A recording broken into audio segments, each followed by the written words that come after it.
एक बात तो जग जाहिर है, जो कोई भी तरक्की करने लगता है तो उसके प्रशंसक लाखों तो हो ही जाते हैं, पर ईर्ष्या करने वाले हजारों तैयार हो जाते हैं। अगर वह व्यक्ति बचकर न रहे तो जलने वाले लोग उस व्यक्ति के साथ ऐसे कृत्य कर देते हैं जिसकी आप कल्पना तक नहीं कर सकते। यह कहानी भारत के महान संत कबीरदास जी की है। यह बड़ी ही मनोरंजक और ज्ञानवर्धक कहानी है।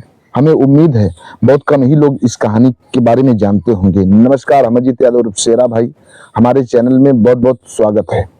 अगर आप लोग हमारे इस चैनल को सब्सक्राइब नहीं किए हो तो चैनल को सब्सक्राइब जरूर करें, लाइक करें, कमेंट करें। अब कहानी विस्तार से। यह कहानी भारत के सर्वश्रेष्ठ संत कबीरदास जी की है। कबीरदास जी का जन्म वाराणसी के लहरतारा नामक स्थान में एक तालाब के किनारे हुआ था। इनके वास्तविक माता पिता के संबंध में आज तक कोई बता नहीं पाया। जन्म के कुछ समय बाद नीरू नीमा नामक जुलाहा दंपत्ति उसी लहरतारा तालाब के किनारे रास्ते से गुजर रहे थे। तभी उन लोगों को एक नवनिहाल बच्चे की रोने की आवाज सुनाई देती है। वे लोग वहां जाकर देखते हैं, तब उस बच्चे को उठा करके अपने साथ अपने घर लाते हैं। आप सबको बता दें कि नीरू और नीमा दोनों जुलाहा दंपत्ति थे, दोनों लोग निसंतान थे। अब उस बालक को उठा करके अपने जब घर लाते हैं, उसे अपना बेटा मान करके उसका पालन पोषण करने लगते हैं और उसका नाम कबीर रखते हैं। वह कालखंड 15वीं शताब्दी का होता है। कबीरदास जी के जन्म का समय 1455 विक्रमी संवत माना जाता है। अब कबीरदास जी उन जुलाहा दंपति की देखरेख में पलने लगते हैं। जब कबीरदास जी कुछ समझदार होते हैं, तब इनके मन में ब्रह्म खोज की जिज्ञासा उत्पन्न होती है। अब कबीरदास जी एक आध्यात्मिक गुरु की खोज में निकल देते हैं। इनको वाराणसी में तमाम संतों के दर्शन होते हैं, पर ये किसी भी संत से प्रभावित नहीं हो पाए कि ये उनको अपना आध्यात्मिक गुरु बना सके। एक बार थक कर कबीरदास जी बनारस में ही गंगा घाट के किनारे रास्ते में ही सोए हुए थे। भोर का समय था। महर्षि रामानंद जी स्नान करके उसी रास्ते से गुजर रहे थे। अब लौटते समय उनके पैर, महर्षि रामानंद जी के पैर कबीरदास जी के वक्षस्थल पर पड़ जाता है। क्योंकि भोर का समय था, कुछ दिखाई नहीं दे रहा था। अब महर्षि रामानंद जी पैर पड़ते ही राम राम कह पड़ते हैं। इतने में कबीरदास जी तुरंत उनके पैरों को पकड़ लेते हैं और चूमने लगते हैं और इन्हीं को अपना आध्यात्मिक गुरु बना लेते हैं। अब कबीरदास जी महर्षि रामानंद जी के देखरेख में अध्यात्म की शिक्षा लेने लगते हैं। महर्षि रामानंद जी से इतिहास पुराण की कहानियां सुनने लगते हैं। धीरे धीरे कबीरदास जी और बड़े होते हैं। तब कबीरदास जी खुद लोगों को तरह तरह की ज्ञानवर्धक कहानियां सुनाने लगते हैं। लोग इनसे बहुत अधिक प्रभावित होते हैं। महर्षि रामानंद जी भी जगह जगह कबीरदास जी की प्रखर बुद्धि की प्रशंसा किया करते थे। महर्षि रामानंद जी भी कबीरदास जी से बहुत अधिक प्रभावित होते थे। अब महर्षि रामानंद जी के जितने और शिष्य थे, सभी लोग कबीरदास से ईर्ष्या करने लगे। वे लोग कबीरदास जी को बहुत जगह नीचा दिखाने की कोशिश करते हैं, पर सफल नहीं हो पाते हैं। अब वे लोग समय का इंतजार कर रहे थे, सही समय का इंतजार कर रहे थे कि कब मौका मिले और कबीरदास जी को सभी की नजरों से गिरा दिया जाए। इधर कबीरदास जी की प्रसिद्धि बढ़ती जा रही थी। धीरे धीरे कबीरदास जी के लाखों अनुयायी हो गए थे। अब कबीरदास जी के ज्ञान का डंका चारों तरफ बजने लगता है। कभी कभी काशी नरेश भी कबीरदास जी के प्रवचन को सुनने के लिए आते थे। काशी नरेश कबीरदास जी के प्रवचन को सुनकर के बहुत प्रभावित और प्रसन्न हुआ करते थे। कबीरदास जी धीरे धीरे पाखंड पर अपने ज्ञान का हथौड़ा चलाने लगते हैं। तब जितने पाखंडी थे, इनसे और अधिक जलने लगते हैं। कबीरदास जी कहते हैं, पाहन पूजे हर मिले तो हम पूजे पहाड़, याते चाकी भली जो पीस खाए संसार। कबीरदास जी कहते हैं, अगर पत्थर पूजने से भगवान मिल सकते हैं तो हम सबको पहाड़ पूजना चाहिए, क्योंकि पहाड़ में बहुत अधिक पत्थर होते हैं, हमें बहुत भगवान के दर्शन हो सकते हैं।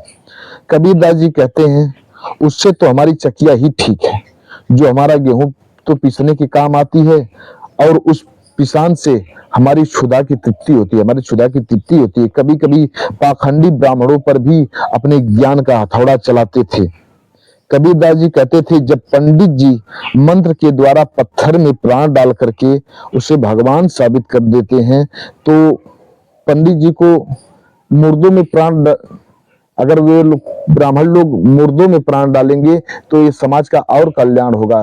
जितने घर परिवार के लोग नए लोग मर रहे हैं, उन लोगों के घर लोग कितने व्याकुल होते हैं। अगर ये लोग मुर्दों में प्राण डालेंगे तो उनके घर वाले कितने आनंदित होंगे, खुशी होंगे। जब इस बात को सभी लोग सुनते हैं तो सभी लोग दंग रह जाते हैं। अब ये लोग, कबीरदास जी कहते हैं कि ये लोग केवल पाखंड दिखावा कर रहे हैं, समाज के साथ खिलवाड़ कर रहे हैं और कुछ नहीं कर रहे हैं। ये लोग भोली भाली जनता को बहला फुसला रहे हैं। जब इतनी बात विप्र मंडली सुनती है तो वे लोग तमतमा उठते हैं। अब विप्र मंडली इसी बात को मुद्दा बना करके काशी नरेश के पास पहुंचते हैं। वहां सभी लोग कबीरदास के खिलाफ बातें करने लगते हैं और कहते हैं, राजन, कबीर हिंदू धर्म के लिए बहुत बड़ा खतरा है। कबीर लोगों का धर्म भ्रष्ट कर रहा है। कबीर मूर्ति पूजा का भी खंडन कर रहा है। कबीर देवी देवताओं में आस्था नहीं रखता है। वह मूर्ति पूजा नहीं करने के लिए और लोगों को प्रेरित कर रहा है, भड़का रहा है। राजन, काशी इतना पवित्र स्थान है, काशी को कबीर दूषित कर रहा है। राजन, कुछ ही दिनों में काशी के प्रति लोगों को नफरत सी हो जाएगी। लोग काशी से घृणा करने लगेंगे। राजन, काशी की भलाई इसी में है कि कबीर को काशी से भगा दिया जाए। कबीर काशी के लिए खतरा साबित हो सकता है। जब इतनी बात काशी नरेश सुनते हैं तब काशी नरेश के कान खड़े हो जाते हैं। काशी नरेश तुरंत कबीरदास जी को काशी छोड़कर चले जाने का हुक्म दे देते हैं। जब इस बात की खबर कबीरदास जी को मिलती है तब कबीरदास जी तुरंत अपना कमंडल उठा करके गंगा की ओर निकल देते हैं। अब जो लोग कबीरदास जी से नफरत करते थे वे लोग लुक छिप करके कबीरदास जी को देख रहे थे कि कबीरदास कहाँ जा रहा है और क्या कर रहा है। वे लोग उनके पीछे ही पड़ गए थे। अब तुरंत कबीरदास जी गंगा जी के पास पहुंच जाते हैं। कबीरदास जी एक कमंडल जल निकाल करके रास्ते में गिरा देते हैं और उस पानी को अपने पैरों से रगड़ने लगते हैं। जब रगड़ते हैं तो सभी विप्र मंडली उनको यह कृत्य करते हुए देखती है। सभी लोग हैरान हो जाते हैं कि कबीर कर क्या रहा है। अब सभी विप्र मंडली भागते भागते काशी नरेश के पास आती है। सभी लोग वहां आते हैं। काशी नरेश से कहते हैं, राजन, कबीर आपके कहने पर तो राज को छोड़ दिया, पर वह सीधे गंगा जी के पास पहुंचा और वहीं से एक कमंडल जल निकाल करके जमीन पर गिरा करके अपने पैरों से रगड़ रहा है। साहब, वह आपका और आपके राज का अपमान कर रहा है। जब इतनी बात काशी नरेश सुनते हैं वे भी तमतमा उठते हैं, कहते हैं तुरंत कबीर को पकड़ लाओ। सभी लोग जाते हैं, कबीरदास जी को पकड़ करके लेकर आते हैं। कबीरदास जी जब वहां आते हैं तो काशी नरेश कबीरदास जी से पूछते हैं कि कबीर, तूने जल जमीन पर गिरा करके अपने पैरों से क्यों रगड़ रहे थे तुम? जब कबीरदास जी इतनी बात सुनते हैं कहते हैं, राजन, मैं जल को गिरा करके इसलिए रगड़ रहा था कि जगन्नाथपुरी में आग लगी थी और बड़ी भीषण आग लगी थी। पूरा जगन्नाथपुरी धू धू करके जल रही थी और मैं पानी गिरा करके अपने पैरों से रगड़ करके उस आग को बुझा रहा था। राजा काशी नरेश को तो ये समझ में आ रहा था कबीर हमारा अपमान कर रहा है, पर कबीरदास जी जब ये बात बताते हैं कि मैं जगन्नाथपुरी में आग लगी थी उस आग को बुझा रहा था, तब उनके होश उड़ जाते हैं। काशी नरेश तुरंत अपने मंत्रियों को भेजते हैं। कबीरदास भी कहते हैं कि अगर आपको हमारी बातों पर यकीन न हो तो आप वहां पता लगा लीजिए कि ये बात सत्य है या झूठ है। काशी नरेश तुरंत अपने वजीर अर्थात दूतों को भेजते हैं पता लगाने के लिए। दूत वहां जाते हैं।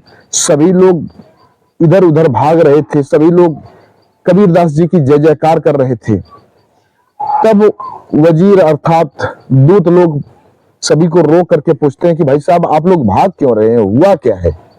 तब वहां के स्थानीय लोग कहते हैं कि साहब, यहाँ आग, बड़ी भीषण आग लगी हुई थी, पूरी जगन्नाथ धू धू करके, जगन्नाथपुरी धू धू करके जल रही थी।